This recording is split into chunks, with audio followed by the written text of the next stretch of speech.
تو یہ سلجوق کی نسل میں تھا تغرل بیگ۔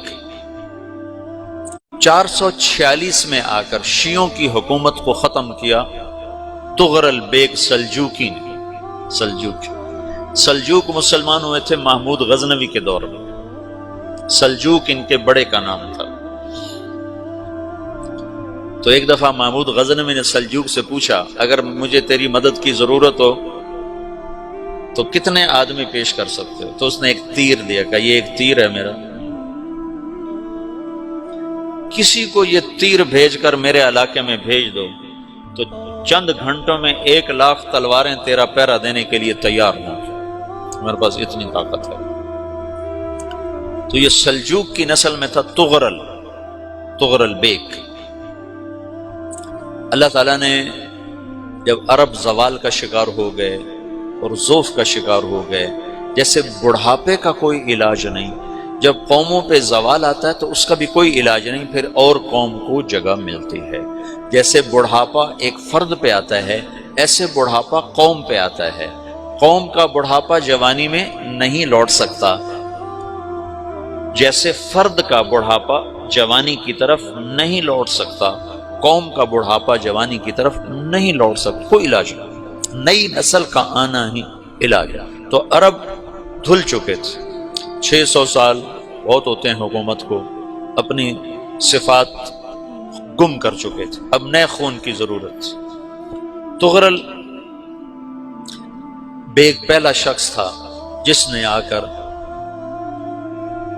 اہل سنت والجماعت کو استحکام بخشا، شیعوں کی حکومت کو ختم کیا، بغداد سے، شام سے، ان سارے علاقوں سے۔ صلاح الدین ایوبی نے اسماعیلی شیعہ کی حکومت کو ختم کیا، مصر۔ العاضد ان کا آخری خلیفہ تھا صلاح الدین ایوبی، نور الدین زنگی رحمۃ اللہ علیہ کا پروردہ تھا، اس کا دوست تھا، اس کے دوست بھی تھا، بچہ بھی تھا اس کے سامنے، زیادہ لکھنے پڑھنے کا شوق تھا۔ پھر اللہ تعالیٰ نے اس سے کام لیا اور اس کو مصر کا گورنر بنا کے بھیجا، مصر کی مدد کے لیے بھیجا۔ تو وہاں اس نے صلاح الدین ایوبی نے وہاں ختم کیا، تغرل بیگ نے یہاں ختم کیا۔ تو پھر سلجوق جو تھے نا یہ اقتدار میں آئے، ادھر ختم ہو گئی سلطنت بنو عباس کی، مصر ایک چھوٹی سی ترکوں کی سلطنت۔ تو اللہ تعالیٰ پھر مرکزیت کے لیے ایک نظام چلا ہے، دو لشکر آپس میں لڑ رہے ہیں ایک میدان میں، ایک جنگلی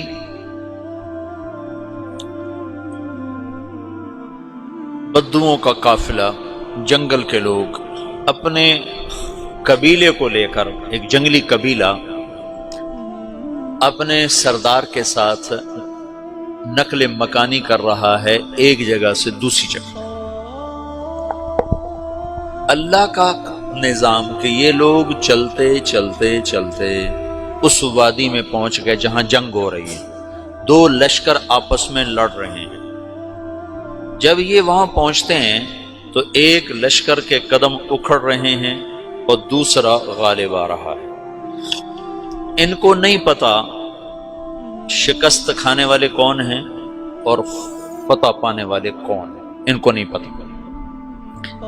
اس جنگلی قبیلے کے سردار کا نام بھی تغرل ہے، تغرل۔ تو یہ سردار کہتا ہے جو شکست کھا رہے ہیں ان کی مدد کرو، کچھ پتہ نہیں کون ہے، کہتا جو شکست کھا رہے ہیں ان کی مدد کرو۔ تو 400 وحشی جنگلیوں نے فاتح لشکر کے پیچھے حملہ کر دیا۔ وہ تو ایک کافی ہوتا تھا، 400 دوڑ جب تلواریں پڑیں تو چند لمحوں میں نقشہ بدل گیا، بھاگنے والے جم گئے اور جمنے والے بھاگ پڑے۔ جب جنگ ختم ہوئی تو شکست خوردہ لشکر کے بادشاہ نے ان کو بلایا، اسے پوچھتا ہے مجھے جانتے ہو میں کون ہوں؟ کہا نہیں۔ کہا تو تم نے میری مدد کیوں کی؟ کہا انسانی ہمدردی کی وجہ سے، تمہیں شکست ہو رہی تھی اس لیے تمہاری مدد کی۔ اور اس نے اپنا تعارف کرایا، میں ہوں سلیمان سلجوقی، ترکی کا بادشاہ، مسلمانوں کا لشکر تھا اور تاتاریوں سے شکست کھا رہا تھا۔ تاتاری فتح پا رہے تھے، مسلمان شکست کھا رہے تھے، تو وہ اللہ کی غیبی مدد بن کر آئے۔ تو وہ اس سے کہتا ہے میرے ساتھ رہنا پسند کرو گے؟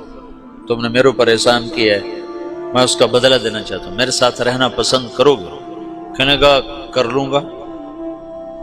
تو اس نے اس کو لے کر ترکی آیا، اور استنبول اس وقت روم کی حکومت میں تھا، اسے فتح کیا اس تغرل کے آگے چوتھے پانچویں پڑپوتے محمد فاتح نے۔ تو یہ استنبول ہے، یہ ترکی ہے، بیچ میں ایک چھوٹا سمندر ہے، یہاں ایک جاگیر ہے۔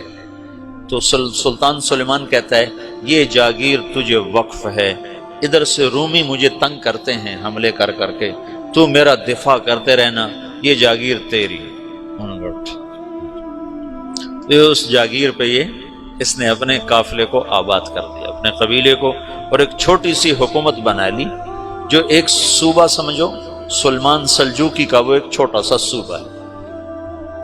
وہاں جب یہ رہ پڑا تو پھر یہ ایک شیخ کے بیت ہوتا ہے، وہاں شیخ طریقت ہے، ان کے یہ بیت ہونے جاتا ہے، وہ اس کو رات اپنے پاس ٹھہراتا ہے، تو ایک کمرے میں ان کو ان کا خادم ٹھہراتا ہے۔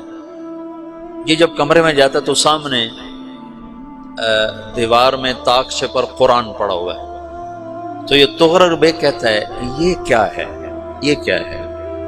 تو وہ خادم کہتا ہے یہ کتاب اللہ ہے، قرآن ہے۔ اچھا، وہ اس کو وہاں چھوڑ کے باہر چلا جاتا ہے۔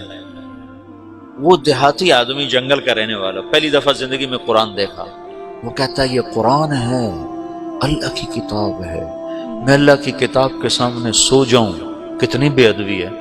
تو اس نے اسے قرآن اٹھایا اور سر پہ رکھ لیا اور کھڑا ہو گیا، ساری رات قرآن سر پہ رکھ کے کھڑا رہا۔ رات کے پچھلے پہر اس کو خواب آیا،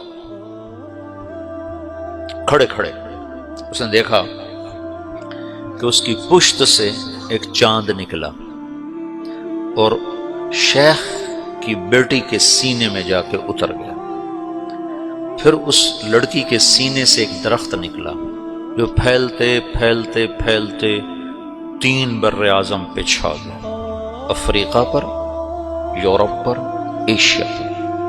پھر اس کی آنکھ کھل گئی، وہ کھڑا ہوا ہے، تو اس نے صبح یہ خواب اپنے شیخ کو سنایا، تو انہوں نے اپنی بیٹی اس کے نکاح میں دے دی۔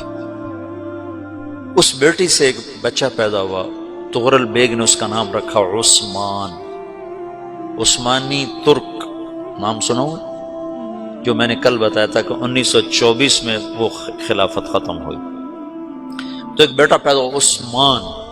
عثمان نے پھر ایک نئی اسلامی حکومت کی بنیاد رکھی جو 1924 تک چلتی رہی، کوئی 800 سال یہ حکومت چلی۔